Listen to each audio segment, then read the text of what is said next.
Good morning, everybody. And just before I start, I just want to say and reiterate what is said and really thank her for giving the IET an opportunity to get on board with this project. This is something that's incredibly important in wider society, but certainly to the Institution of Engineering and Technology also. So when Iz approached me about getting on board at this, I kind of jumped at the chance because it's just so in line with what we're doing. And given that, well, the IET has a survey called the Skills in Demand in Industry Survey. And in that, it states that only 12% of the engineering organisations that we interviewed actually do anything to engage with the BAME community. And that's quite alarming, and even more so given that 42% of those organisations think that they should be doing more to address this issue. So I think that it's really important to make it clear that this is, diversity and inclusion isn't just a nice to have, it's not a political nicety, this is a business imperative. And I'll go into that in a little bit more detail in just a moment. But when we were asked to get involved in this, I thought, great, this is fantastic. What else can we contribute to add additional value to this? And the IET had created or supported a number of national days. So we promote, for example, things like International Women's Day, Black History Month, LGBT STEM Day. And these are all fantastic ways to get a synchronized message out there to as many people as possible.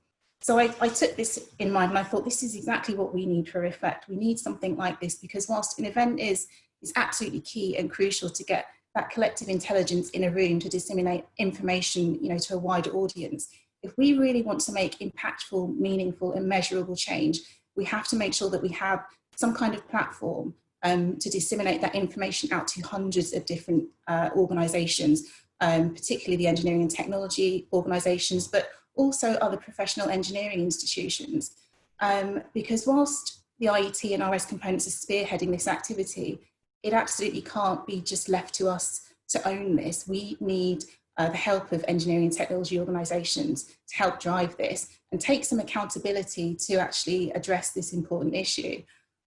So that's the reason that we want to have that national day.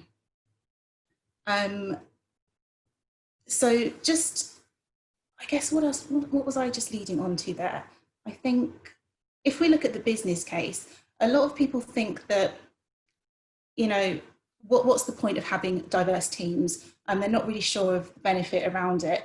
But there are multiple research papers, publications, reports, and documents and articles out there that state that diverse teams generate that diversity of thought, which is incredibly crucial if you want to generate creativity, because that leads to innovation, which enables you to stand out from the crowd, outperform potential competition, and really enhance your own professional standing, reputation, and brand.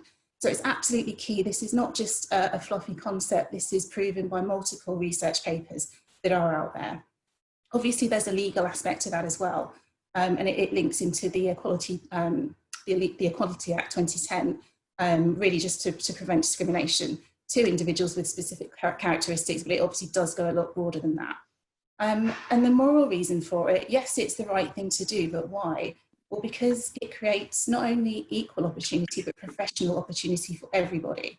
And I think that's absolutely key, because we need to raise people up to give them, as people have said on this panel, absolutely right, you can't be what you can't see. So we're not saying that engineering is for absolutely everybody, but what we are saying is it's for everybody who may be interested in it, or who has a passion to find out more about it, because it really is a fantastic profession. And not only that, what other engineering and technological advancements are we missing out on by simply not engaging with underrepresented groups? So it's hugely important. It's something that's backed heavily by the institution that I work for. But as I mentioned, it's absolutely key that we have your help, the organisation's help, to promote this. So why have one event when we could have hundreds of events taking place on a specific day to address this issue?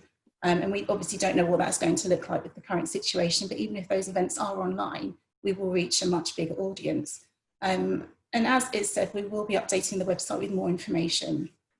There will be recommendations, guidance, toolkits, hopefully pledges at some point, just so that organisations can have a little bit of guidance of how to work towards these important changes that we need to create inclusivity for everybody.